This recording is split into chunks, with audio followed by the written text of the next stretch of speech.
Hello and welcome to ChatDPS. It's a bit of a somber week, really. Last week we reported about the Optus failures around Triple O and what they've been doing and what they hadn't indeed been doing. This week we find that there's a fresh case. Optus have been one of them, one case, and Telstra have put their hand up for another.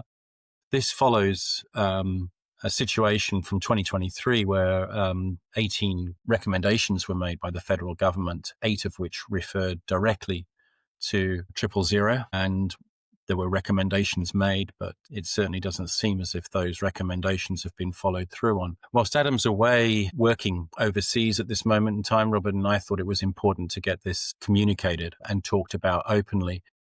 It is a major concern for all of us who live in Australia, and we are quite concerned about the detail that lies behind this because it certainly doesn't seem as if it's just an Optus problem anymore.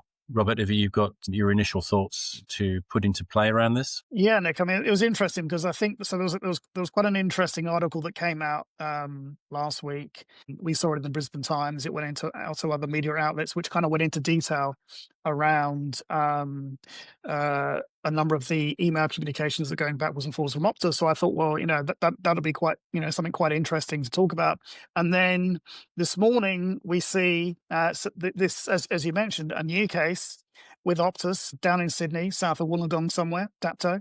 I think just one tower went down. I think it only affected a few thousand people, but it impacted the 000 network once again. It seems to be a separate incident from the outage that happened the prior week. So a failure at this mobile tower. But again, it's the same issue in that there was no failover to another network for the 000 service. So clearly that became of interest in terms of what we wanted to talk about this week, because here's another event. And then just before we recorded this podcast, we saw another article in the West Australian newspaper reporting that Telstra had an outage which affected 000 services in WA. Again, I don't think it's a major outage, but I guess it does beg the question. Look, first of all, this is not just an Optus-centric thing, but how many of these events are happening? And it's almost a case of, look, there's been a lot of reaction to what happened with Optus, and the focus has been on them, but clearly it's happening to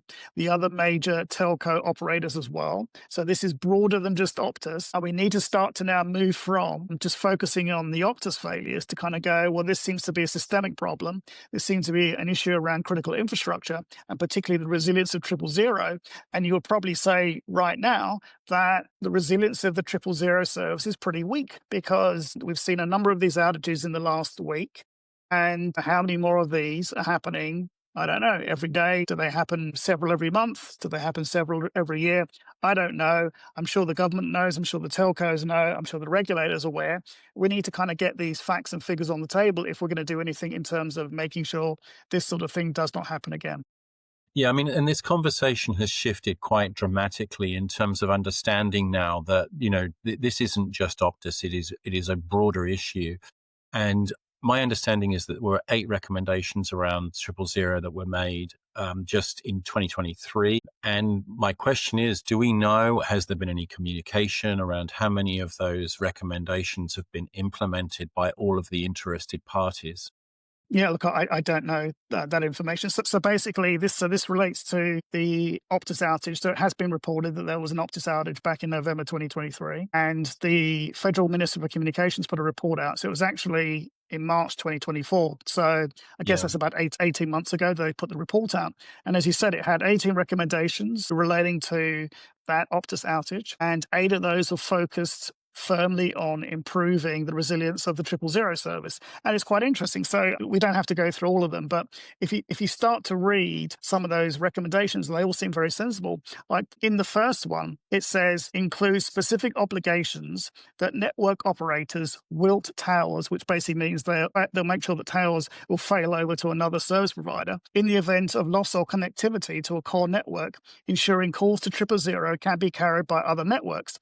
Well, this, if it's not last week, then it's exactly what just happened with Optus at Dapto on Sunday night. A mobile tower went down and 000 did not go over to the other operator. So clearly that recommendation, we ourselves do not know exactly what has been progressed in terms of recommendations, but you can just see by looking at that recommendation and seeing what happened on Sunday night. Well, that hasn't been put in place because otherwise you wouldn't have that problem. So I think that the media focus has been very much on the Optus failures, the lack of 000 service, and all of the sort of devastating consequences on that. Completely understand. At the moment, the spotlight is off the government and the regulator, and somebody needs to kind of put it out there. And here we are doing so, saying what happened to those 18 recommendations from 18 months ago? Because if just some of those have been put in place, maybe we wouldn't be seeing some of the disasters we're seeing right now in terms of the triple O service.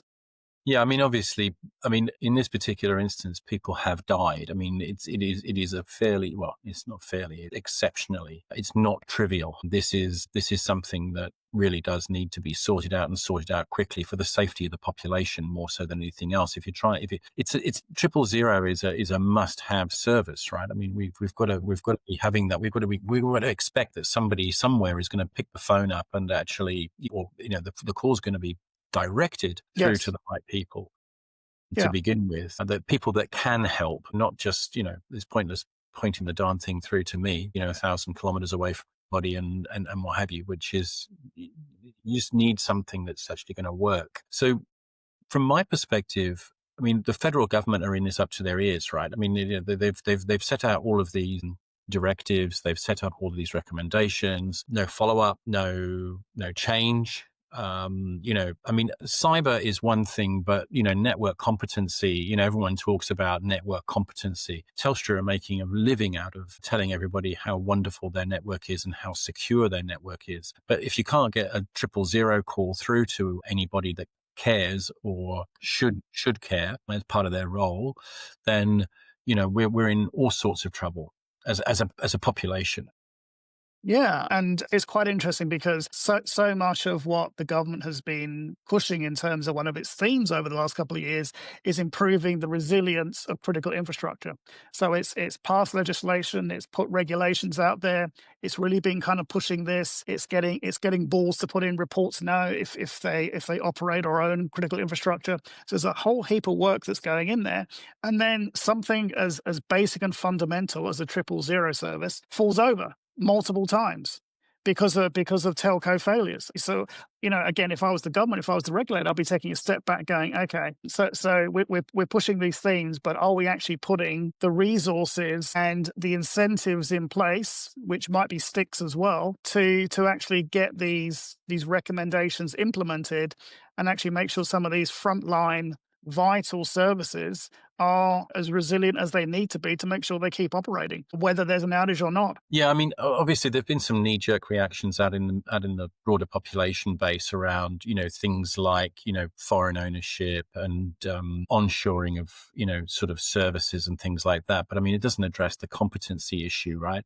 I mean, is it fair and reasonable to expect the telecommunications suppliers to be responsible for this, or does it need to be taken over? I wouldn't say so much taken over, like if you were talking about taking Optus into government hands. I mean, not necessarily, but I think there needs to be pressure put on these operators because they are so critical, and we cannot allow these triple zero failures to happen again. So yeah, so you can look.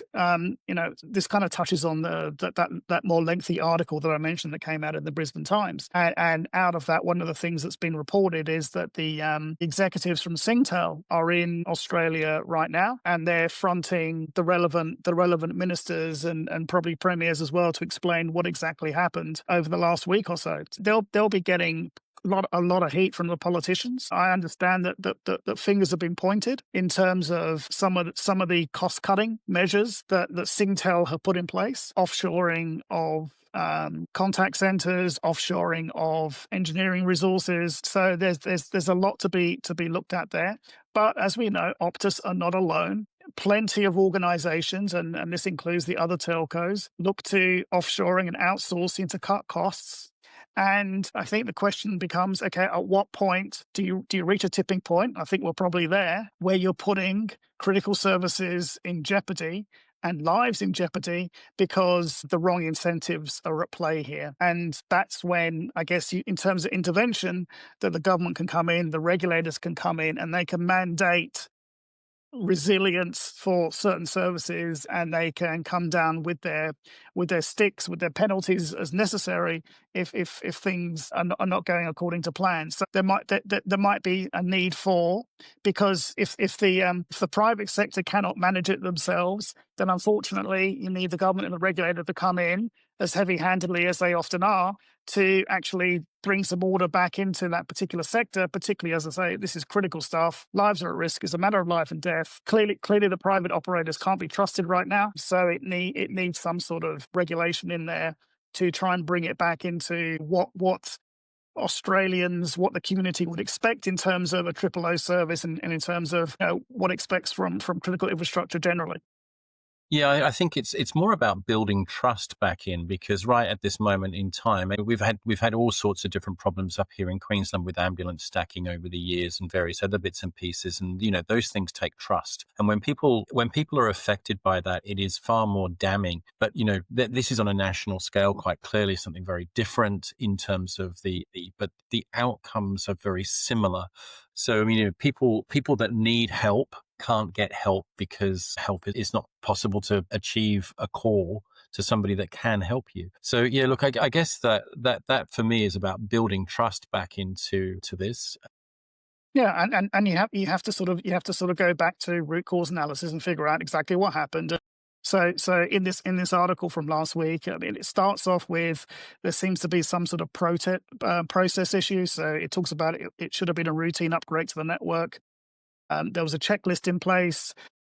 They should have done some backing up of whether it was network configuration or whatever code it might have been, to make sure that critical systems flowed. For some reason, again, this is what's being reported. The first vital step in terms of making sure that the critical systems continued despite the upgrade, that didn't happen. So you start with the process and you figure out, so was that done between local resources and offshore resources? Where did that fall down? And then, so once you kind of understand that, well, you can start to fix that particular event. But then also you've got to look at other events. So we've had the one on Sunday night. We've got the one with Telstra in WA.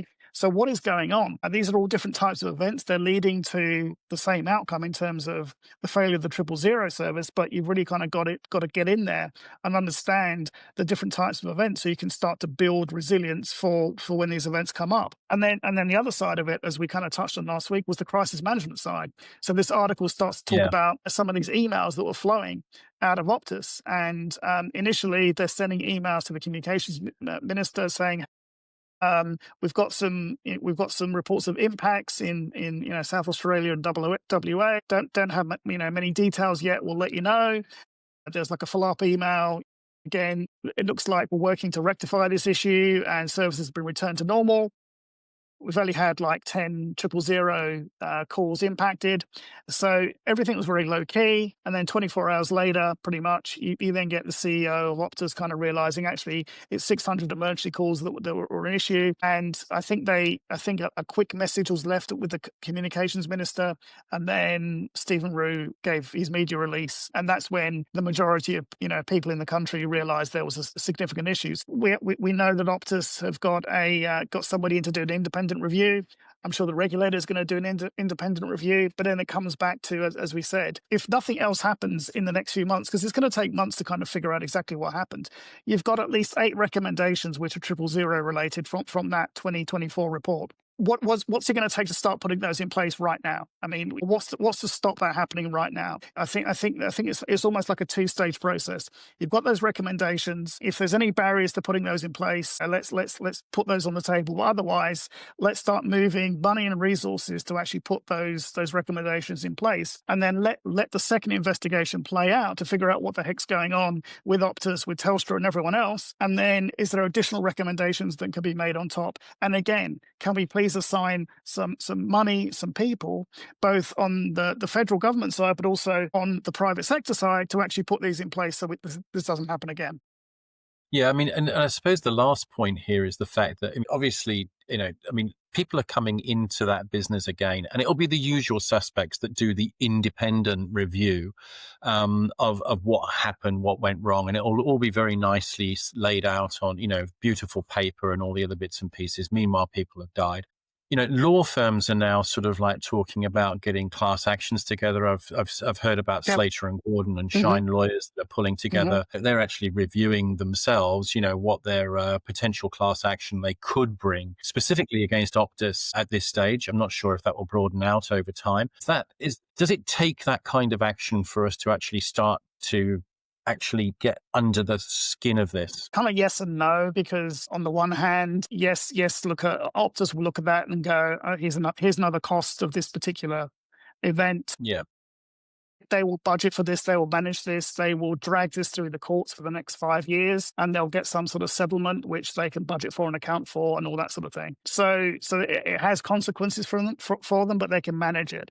I suppose there needs to be these short-term consequences, and they could be penalties, but I think that the biggest thing is to get a commitment from them to spend money on fixing the resilience of the 000 service, if nothing else, at least in the short term. And whether that's through the regulator mandating something and handing down some sort of legislation or regulation that gets passed through Parliament before the end of the year, or whether there's just political pressure to spend now.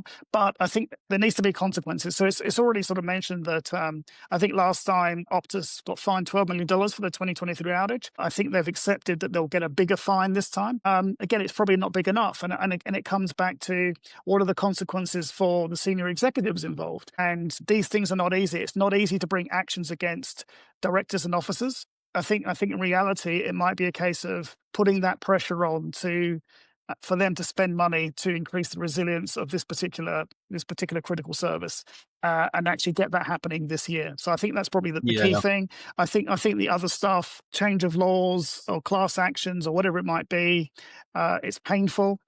For Optus as an organization, so it should be given the devastating results. But as I say, it's something they can manage over the next 3 to 5 years, and they can Yeah, account because for it. Yeah, it's just culturally to me. I mean, it's just a little bit of distastefulness that actually did happen. It was reported in the news today, which was that Optus actually did sign off a fairly significant bonus incentive for a key member of staff somewhere along the line in yeah, cyber, yeah, yeah. which I don't think people are going to The appreciate. No, the optics are terrible. And again, this should fold into crisis management communication. They're still in crisis, so the optics on this is dreadful. And clearly, whoever's running their communications there is completely tone deaf to how people are feeling in Australia when they see this sort of things. They really need to kind of pull their heads in around their communications. They need to keep their heads down, and they need to commit to fixing this particular issue. That's what they should be doing, as opposed to putting out there to the stock exchange, whether it's in Singapore or elsewhere, the executives are getting their bonuses. That's completely the wrong sort of tone. I suppose the other thing you were touching on before is the consultants. So we mentioned there was an independent consultant going in to put recommendations to Optus about what went wrong. Whoever goes in, these need to be meaningful recommendations that go to the root cause. It's not just about short-term fixes. It's about what are the deeper root causes? If this is a systemic problem and not just localized with Optus, but that applies to all the telco networks, what do we actually need to do as a nation to fix this?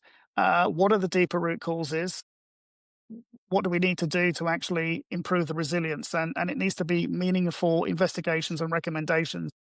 It shouldn't just be a job for the boys. It should be properly independently reviewed and recommended and implemented. So that's the key thing. We had these 18 recommendations from 18 months ago. These things need to be implemented. That's the key thing. Yeah. Robert, on that note, thank you very much indeed for joining us again today, everybody. That was ChatDPS. Take care out there, everybody.